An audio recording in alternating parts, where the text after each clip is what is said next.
68세 남성, 재혼 후 격일 생활 요구를 결국 받아들이다. 황혼 재혼의 현실. 여러분 안녕하십니까? 인생의 후반부를 맞이한 많은 분들이 고민하는 문제가 있습니다. 바로 황혼 재혼입니다. 배우자를 먼저 떠나보내고 홀로 남은 시간이 길어질수록 외로움은 점점 더 깊어지고 누군가와 함께 있고 싶은 마음이 커지지요. 하지만 나이 들어 다시 시작하는 결혼 생활이 과연 젊었을 때와 같을 수 있을까요? 오늘은 68세에 재혼을 결심했던 한 남성의 이야기를 들려드리려 합니다. 그는 사랑하는 마음으로 시작한 새로운 인연이었지만 결국 아내의 격일 생활 제안을 받아들일 수밖에 없었습니다. 도대체 무슨 일이 있었던 걸까요? 그리고 황혼 재혼의 현실은 우리가 생각하는 것과 어떻게 다를까요? 만약 오늘 이야기가 유익하셨다면 구독 버튼을 눌러주시고 좋아요와 댓글도 부탁드립니다. 여러분의 관심과 응원이 더 많은 분들에게 소중한 경험을 나누는데 큰 힘이 됩니다. 그럼 이제 본격적으로 시작해볼까요? 홀로 남겨진 시간, 그리고 새로운 시작. 첫 번째, 외로움이라는 이름의 손님 김철수 씨, 68세. 서울 강남구의 한 아파트에서 혼자 살고 있던 그는 3년 전 40년을 함께한 아내를 먼저 떠나보냈습니다. 처음에는 괜찮다고 생각했습니다.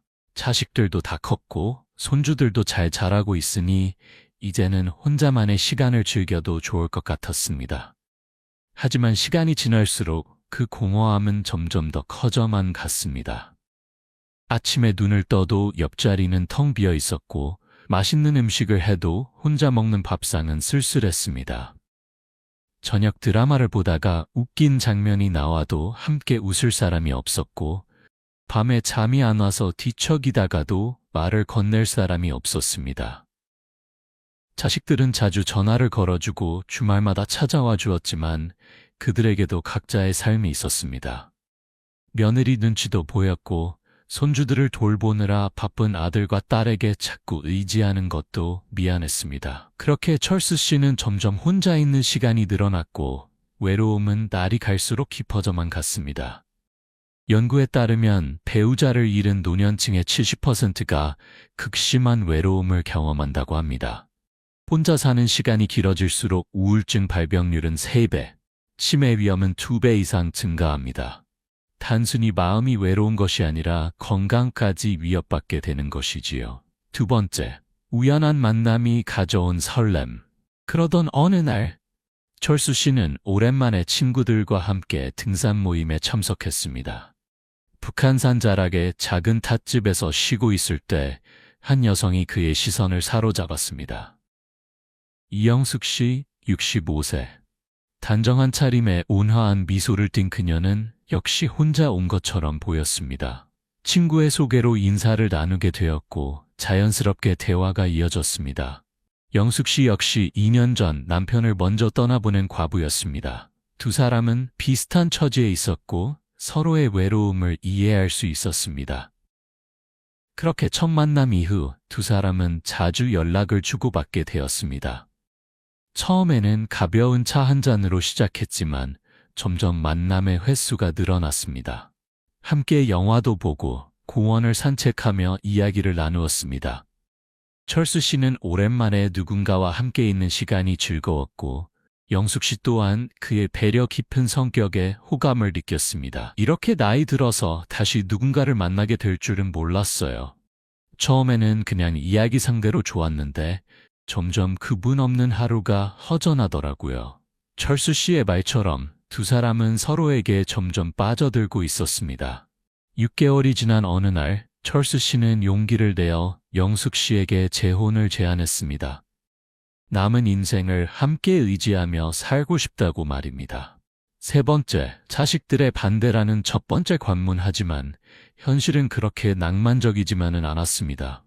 철수 씨가 재혼 이야기를 꺼내자 자식들의 반응은 싸늘했습니다. 특히 큰아들은 강하게 반대했습니다.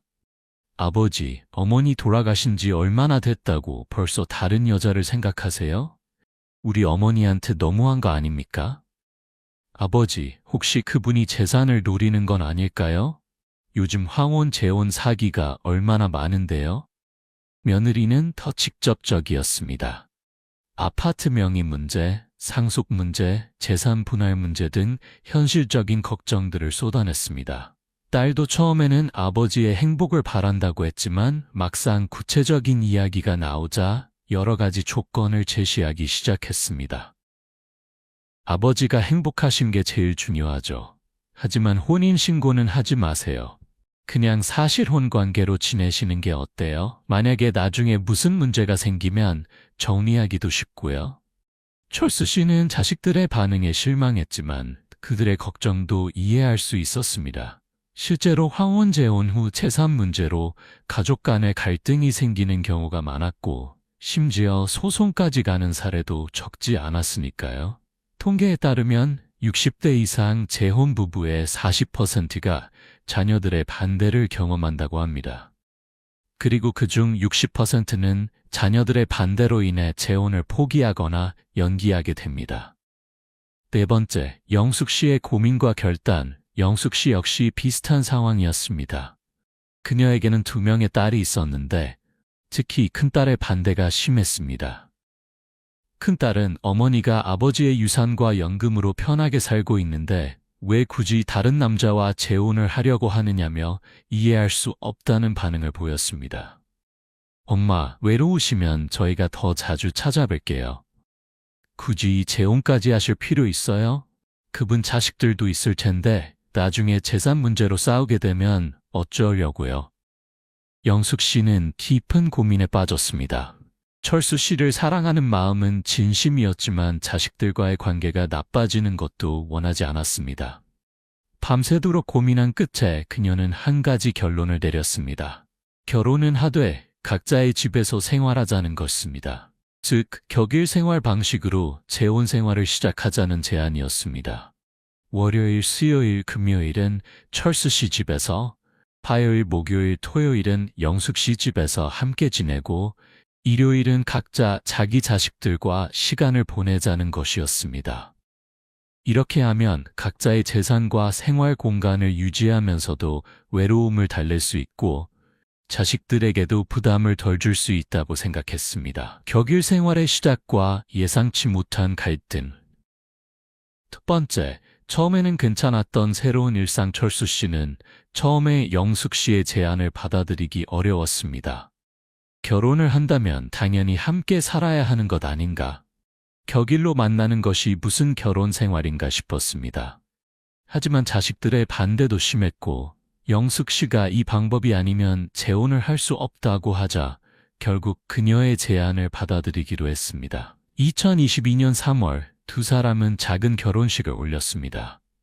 양가 자식들과 가까운 친구들만 초대한 조촐한 시기였습니다. 혼인신고는 하지 않고 사실혼 관계로 지내기로 했습니다. 자식들의 요구였지만 두 사람도 여러 가지를 고려한 끝에 동의했습니다. 처음 몇 달간은 나름 괜찮았습니다. 월요일 아침, 철수 씨는 영숙 씨를 자신의 아파트로 맞이했습니다. 함께 아침 식사를 준비하고 낮에는 공원을 산책하거나 문화센터 강좌를 들으러 다녔습니다. 저녁에는 함께 저녁을 먹고 TV를 보며 시간을 보냈습니다.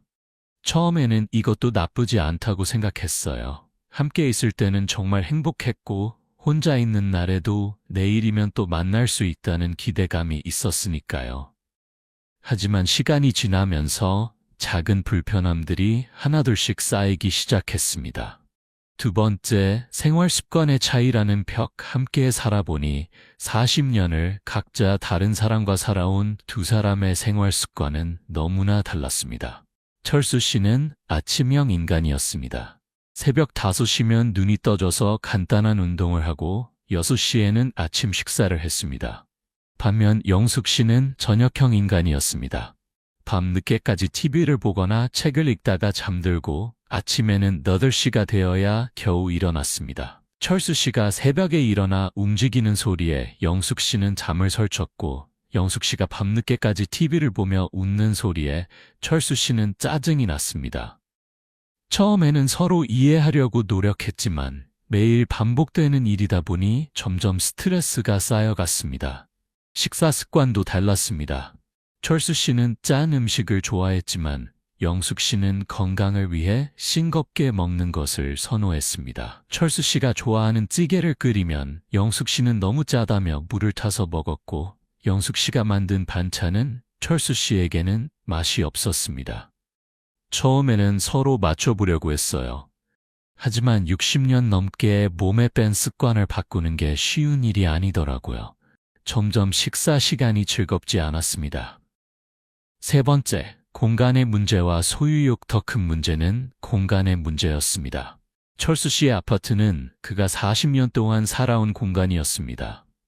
모든 물건에는 그와 전 아내의 추억이 담겨 있었고, 각 물건들이 어디에 있는지 눈을 감고도 찾을 수 있을 정도로 익숙한 공간이었습니다. 하지만 영숙 씨가 오면 이 공간의 배치가 조금씩 바뀌기 시작했습니다.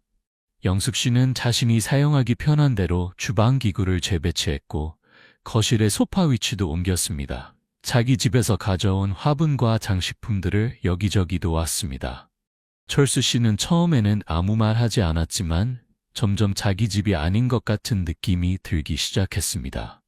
특히 영숙 씨가 전 아내의 사진들을 치워달라고 요구했을 때는 크게 다퉜습니다. 이건 제 집입니다. 제가 40년을 살아온 공간이고, 여기 있는 모든 것들은 제 추억입니다. 당신이 여기 와서 살면서 제 과거까지 지우려고 하면 안 됩니다.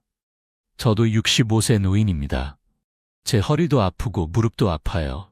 제가 당신을 계속 돌보다가 제가 쓰러지면 누가 절 돌봐줍니까? 영숙 씨의 말에 철수 씨는 화를 냈습니다. 그러면 당신은 왜 나랑 결혼한 겁니까? 결혼이란 게 좋을 때만 함께하는 건가요? 힘들 때 서로 의지하는 게 부부 아닙니까? 우리는 법적으로 부부가 아니에요. 혼인신고도 안 했고 격일로 만나기로 했던 것도 당신 자식들이 원해서였잖아요. 이제 와서 제게 희생만 강요하시면 어떻게 합니까? 결국 두 사람은 간병인 비용을 어떻게 나눌 것인지로 다시 다퉜습니다. 철수 씨는 자신의 연금만으로는 간병인 비용을 감당할 수 없다고 했고, 영숙 씨에게 절반을 부담해달라고 요구했습니다. 하지만 영숙 씨는 왜 자신이 법적으로 남인 사람의 간병비를 내야 하는지 이해할 수 없었습니다. 철수 씨의 자식들에게 비용을 부담하라고 하자 자식들은 아버지가 재혼하면서 가족들과 거리를 두셨으니 이제 와서 도움을 요청하는 것은 이기적이라고 했습니다. 격일 생활의 한계와 결별의 기로. 첫 번째, 신뢰의 균열. 철수 씨가 회복되면서 두 사람의 관계는 더욱 악화되었습니다. 간병 과정에서 쌓인 서운함과 원망이 해결되지 않은 채 남아있었고, 작은 일에도 서로 예민하게 반응했습니다. 어느 날 영숙 씨는 철수 씨의 휴대폰에서 전 아내와의 사진들을 발견했습니다.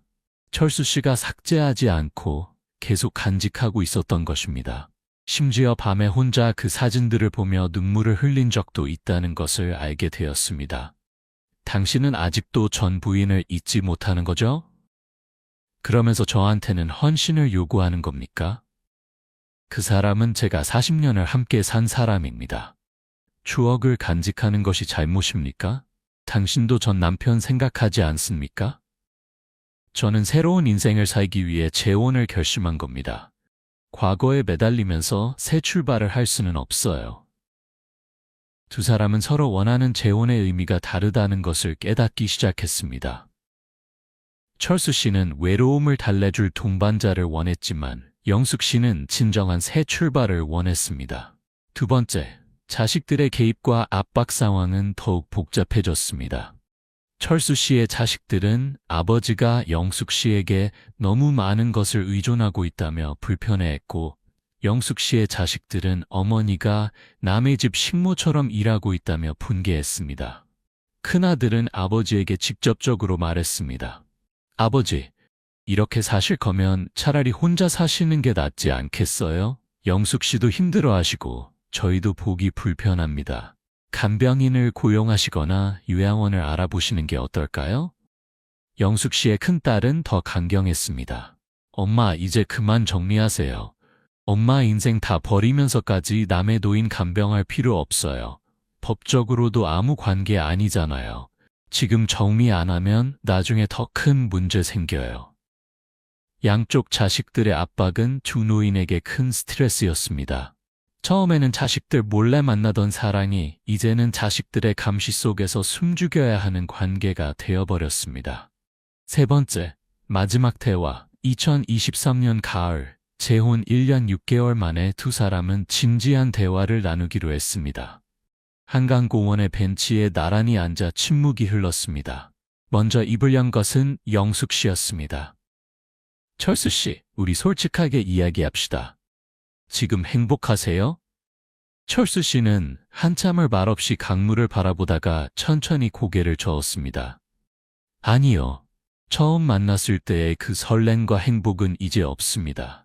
매일 부담스럽고 미안하고 당신에게도 제 자식들에게도 말입니다. 영숙 씨는 눈물을 흘리며 말했습니다.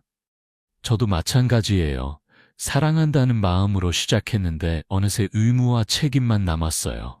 당신을 돌보는 것이 사랑이 아니라 짐처럼 느껴질 때가 많아요. 제 자신이 너무 이기적으로 느껴져서 스스로가 믿기도 하고요. 우리가 너무 이상적으로 생각했던 것 같습니다. 나이 들어서도 사랑하면 모든 게 해결될 줄 알았는데 현실은 그렇지 않더군요. 두 사람은 오랜 침묵 끝에 잠시 거리를 두기로 결정했습니다. 완전한 이별은 아니지만 원래 약속했던 격일 생활로 돌아가기로 한 것입니다. 아니, 더 정확히 말하자면 일주일에 2번만 만나기로 했습니다. 네 번째, 격일 생활의 재조정. 2023년 10월부터 두 사람은 새로운 방식으로 관계를 유지하기 시작했습니다. 일주일에 수요일과 토요일, 단 이틀만 만나서 함께 식사하고 산책하는 것으로 관계를 조정한 것입니다. 밤은 각자의 집에서 보내고 간병이 필요할 때는 전문 간병인을 고용하기로 했습니다.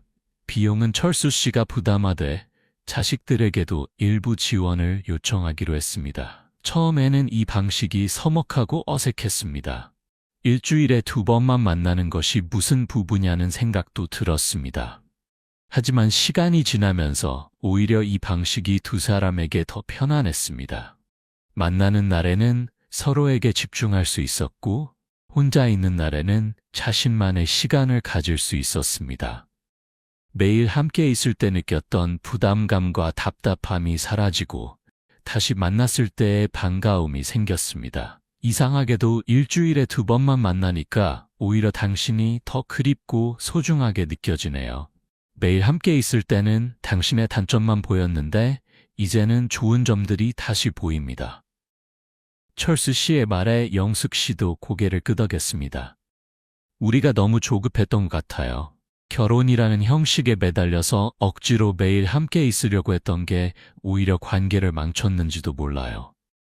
황혼재혼의 현실을 마주하다. 첫 번째, 통계로 보는 황혼재혼의 진실. 한국의 60대 이상 재혼율은 지난 10년간 꾸준히 증가하고 있습니다. 2022년 통계청 자료에 따르면 60대 재혼 건수는 연간 약 8,000건으로 전체 재혼의 25%를 차지합니다.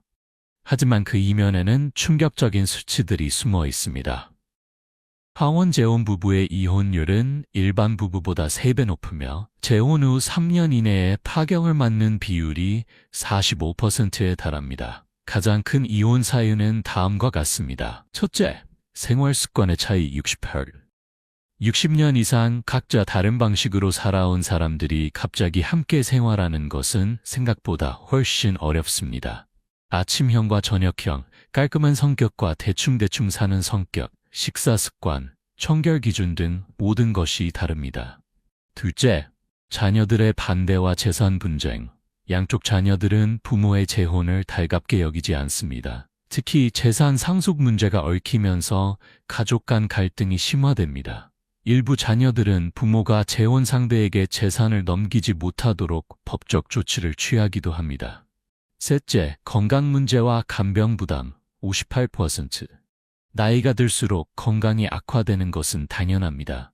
문제는 누가 간병을 할 것인가입니다. 법적 배우자가 아닐 경우 간병 의무가 명확하지 않고 설령 법적 배우자라도 70세 노인이 70세 노인을 간병하는 것은 현실적으로 불가능합니다. 넷째, 경제적 부담. 5. 휴가구를 유지하면서 생활비가 2배로 늘어나고 의료비도 증가합니다. 연금만으로는 부족해서 저축을 깨먹어야 하는 경우가 많고 이것이 또 다른 스트레스가 됩니다. 두 번째, 전문가들이 말하는 황혼재혼의 조건. 가족상담 전문가 이미경 박사는 이렇게 말합니다. 황혼재혼을 고려하는 분께 꼭 드리고 싶은 조언이 있습니다. 첫째, 자녀들의 동의를 구하세요. 강제로 받아들이게 하는 것이 아니라 충분한 대화를 통해 이해시켜야 합니다. 둘째, 재산 문제를 명확히 하세요. 혼인신고 여부, 상속 계획, 생활비 분담 등을 법적으로 문서화하는 것이 좋습니다. 셋째, 동거보다는 통거주를 고려하세요. 각자의 집을 유지하면서 정기적으로 만나는 방식이 노년기에는 더 현실적일 수 있습니다. 넷째, 간병 문제를 미리 상의하세요. 한 사람이 아프면 어떻게 할 것인지, 요양원 입소는 어떻게 할 것인지 등을 미리 계획해야 합니다. 실제로 최근 들어 주말 부부형 재혼, 격일 동거형 재혼 등 새로운 형태의 황혼 재혼이 증가하고 있습니다. 이는 전통적인 결혼 형태에 얽매이지 않고 현실적인 선택을 하는 노인들이 늘어나고 있다는 의미입니다. 세 번째, 성공적인 황혼 재혼 사례들. 물론 모든 황혼 재혼이 실패하는 것은 아닙니다. 성공적으로 행복한 노후를 보내는 부부들도 많이 있습니다. 서울 송파구에 사는 박상철 19세 부부는 5년 전 재혼했습니다. 두 사람은 재혼 전 1년간 매주 만나면서 서로를 충분히 알아가는 시간을 가졌습니다. 우리는 서두르지 않았어요. 1년 동안 사계절을 함께 보내면서 서로의 장단점을 파악했죠. 그리고 양쪽 자식들을 모두 만나서 충분히 설명하고 이해를 구했습니다. 이들은 혼인신고를 하되 각자의 재산은 각자의 자녀에게 상속한다는 내용의 공증된 합의서를 작성했습니다. 생활비는 공동계좌를 만들어 매달 같은 금액을 넣고 사용하기로 했습니다. 가장 중요한 것은 기대치를 낮추는 거예요. 60대 재혼은 20대 신혼과 다릅니다. 로맨틱한 사랑보다는 편안한 동반자 관계를 기대해야 해요. 서로의 과거를 인정하고 존중하는 것도 중요하고요. 부산에 사는 최동실 10세 씨는 재혼 대신 동거를 선택했습니다. 법적인 혼인관계는 맺지 않고 각자의 집을 유지하면서 주 3회 만나는 방식입니다. 법적으로 얽매이지 않으니까 오히려 더 자유롭고 편해요. 만나고 싶을 때 만나고 혼자 있고 싶을 때 혼자 있을 수 있어요. 자식들도 우리가 결혼한 게 아니니까 크게 반대하지 않았고요. 네 번째, 혼자 사는 것도 하나의 선택. 모든 사람이 재혼을 선택할 필요는 없습니다. 혼자 사는 것도 충분히 행복할 수 있는 선택입니다. 인천에 사는 윤미숙 7세 씨는 남편과 사별 후 재혼을 고려했지만 결국 혼자 사는 것을 택했습니다. 처음에는 너무 외로웠어요. 그래서 재혼도 생각해봤죠. 하지만 주변의 황혼 재혼 부부들을 보면서 생각이 바뀌었어요. 재혼에서 새로운 갈등과 스트레스를 겪느니 차라리 혼자 편하게 사는 게 낫겠다는 생각이 들었죠. 윤 씨는 대신 적극적인 사회활동을 시작했습니다. 노인복지관의 요가교실에 다니고 봉사활동에 참여하고 비슷한 처지의 친구들과 정기적으로 만나 여행을 다닙니다. 혼자 산다고 외로운 게 아니에요. 좋은 친구들이 있고 취미활동이 있고 자식들과도 자주 만나니까 충분히 행복해요. 오히려 재혼했으면 지금처럼 자유롭게 살지 못했을 거예요. 실제로 최근 연구에 따르면 배우자와 사별 후 혼자 사는 노인 중 적극적인 사회활동에 참여하는 사람들의 행복도가 황혼 재혼 부부와 비슷하거나 오히려 높다는 결과가 나왔습니다. 철수 씨와 영숙 씨, 그 후의 이야기. 첫 번째, 1년 후의 변화, 격일 생활을 재조정한 지 1년이 지났습니다. 2024년 가을, 철수 씨와 영숙 씨는 여전히 일주일에 2번씩 만나고 있습니다. 철수 씨의 건강은 많이 회복되었습니다. 규칙적인 운동과 식이요법으로 혈압과 혈당이 안정되었고, 이제는 혼자서도 일상생활을 할 수 있게 되었습니다. 간병인은 더 이상 필요하지 않았고, 자식들의 도움도 거의 받지 않습니다. 영숙 씨도 예전의 활기를 되찾았습니다. 매일 철수 씨를 돌봐야 한다는 부담에서 벗어나자 자신을 위한 시간을 가질 수 있게 되었습니다.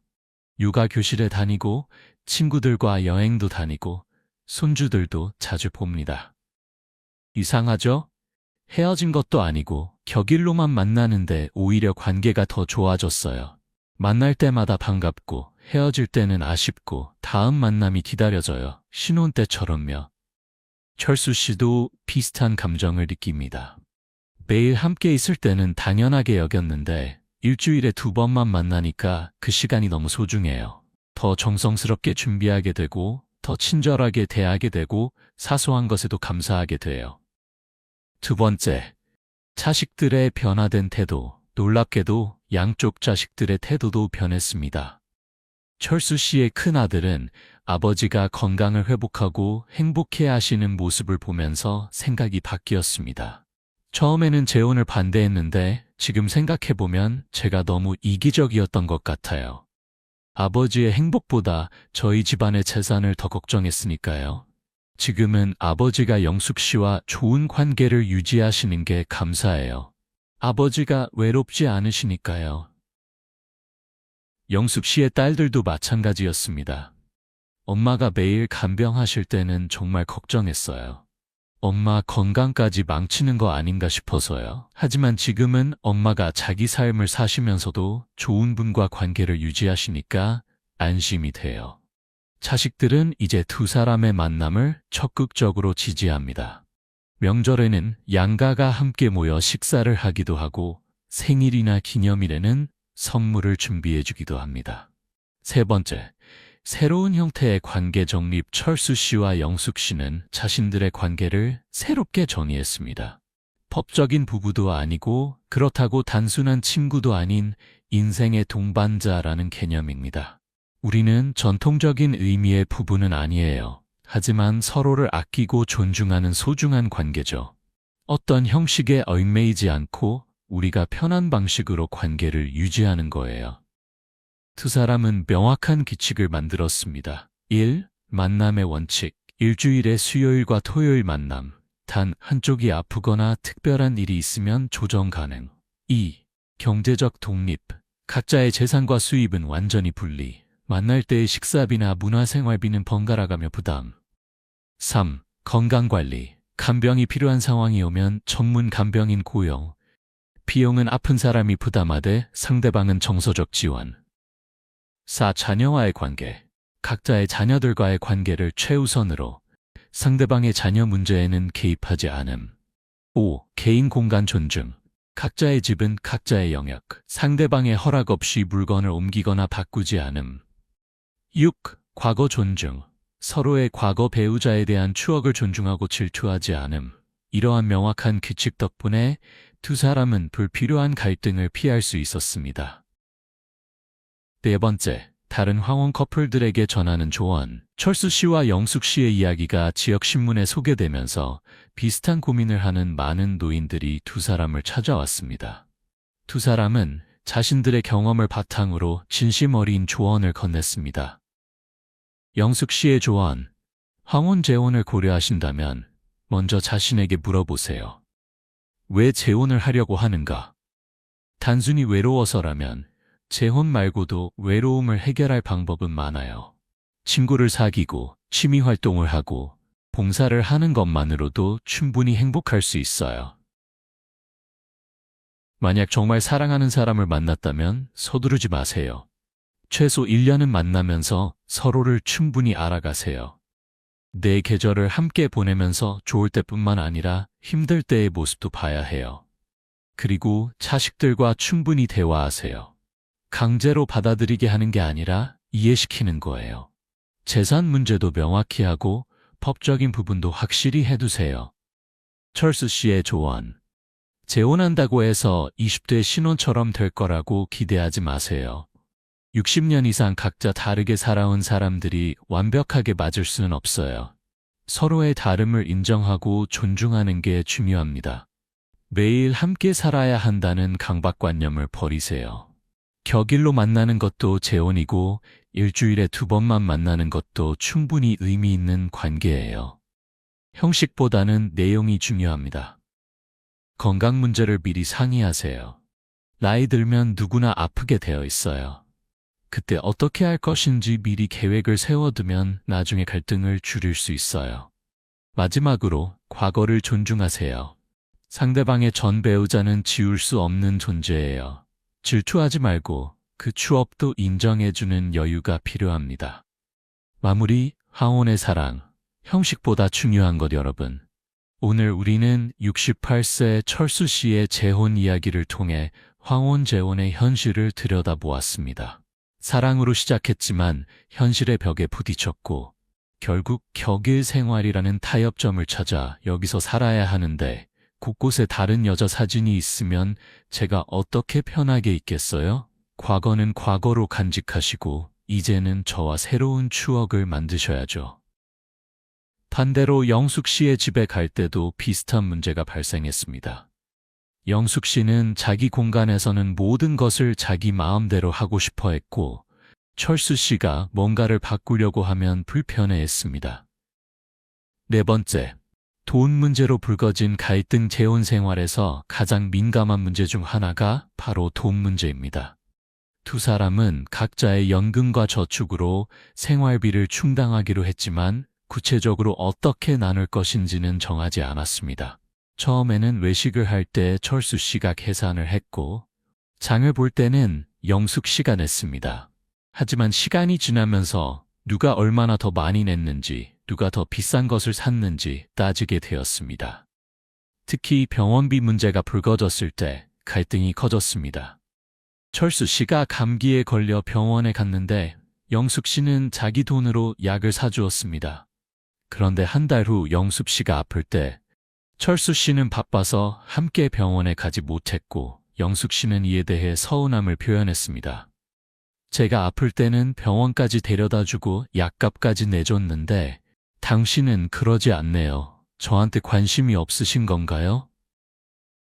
나는 정말 바빴어요. 그리고 병원비는 각자 내기로 하지 않았습니까? 왜 자꾸 그런 걸 따지십니까? 더 큰 문제는 자식들에게 주는 용돈 문제였습니다. 명절이 다가오자 양쪽 자식들에게 얼마씩 줄 것인지가 문제가 되었습니다. 철수 씨는 자기 자식들에게는 후하게 주고 싶었지만 영숙 씨의 자식들에게까지 똑같이 줘야 하는지 고민이었습니다. 연구에 따르면 황혼재혼 부부의 65%가 금전 문제로 갈등을 겪는다고 합니다. 특히 각자의 자식들이인 경우 재산 분배와 용돈 문제가 가장 큰 갈등 요인이 됩니다. 건강 문제와 간병의 부담. 첫 번째, 예상치 못한 건강 악화. 재혼 1년이 지난 어느 날 철수 씨는 갑자기 심한 어지럼증을 느끼고 쓰러졌습니다. 다행히 그날은 영숙 씨가 함께 있던 날이었고 그녀가 빠르게 119를 불러 병원으로 이송되었습니다. 검사 결과 철수 씨는 고혈압과 당뇨가 심각한 수준으로 악화되어 있었고 뇌경색 전 단계라는 진단을 받았습니다. 의사는 당장 입원 치료가 필요하며 퇴원 후에도 지속적인 관리와 간병이 필요하다고 했습니다. 영숙 씨는 당황스러웠습니다. 자신도 65세의 노인인데 철수 씨를 간병할 수 있을지 자신이 없었습니다. 하지만 철수 씨의 자식들은 각자 바쁘다는 이유로 번갈아 가며 병원에 왔다 갈 뿐 제대로 된 간병은 하지 않았습니다. 아버지, 저희도 회사 다니고 애들 키우느라 바쁩니다. 영숙 씨가 아버지 배우자니까 간병을 해주시는 게 맞지 않나요? 며느리는 더 직접적이었습니다. 저희가 재혼 반대했을 때 하시더니 이제 아프시면 저희가 돌봐드려야 하나요? 영숙 씨 때문에 재혼하신 거잖아요. 두 번째, 간병의 무게와 영숙 씨의 고민. 결국 영숙 씨는 2주간의 입원 기간 거의 병원에 가서 철수 씨를 돌봤습니다. 아침에 일어나면 병원으로 가서 식사를 챙겨주고 몸을 닦아주고 약을 먹이고 저녁까지 함께 있다가 밤늦게 집에 돌아왔습니다. 처음에는 사랑하는 사람을 돕는다는 마음으로 열심히 간병했지만 시간이 지나면서 영숙 씨 자신의 건강도 나빠지기 시작했습니다. 허리가 아프고 무릎이 쑤시고 밤에는 피곤해서 잠을 잘 자지 못했습니다. 게다가 철수 씨의 자식들은 고맙다는 인사 한마디 없이 당연하다는 듯이 영숙 씨에게 간병을 맡겼습니다. 심지어 간병비를 주겠다는 이야기도 없었습니다. 영숙 씨는 자신의 딸들에게 하소연했습니다. 내가 왜 이런 고생을 해야 하는지 모르겠어. 혼인신고도 안 한 사이인데 법적으로는 남남이잖아.